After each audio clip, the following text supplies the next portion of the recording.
खर्राटे की आवाज़ आनी। तो जो लोग खर्राटे लेते हैं उनको तो बड़ी अच्छी नींद आती है, लेकिन उनके पास में जो लोग होते हैं उन्हें बड़ी परेशानी होती है।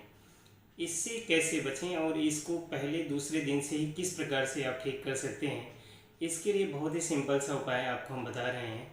आपको सबसे पहले एक काम करना होगा कि गाय का घी लीजिए, शुद्ध देसी गाय का घी, और उनके नाक में डाल दीजिए।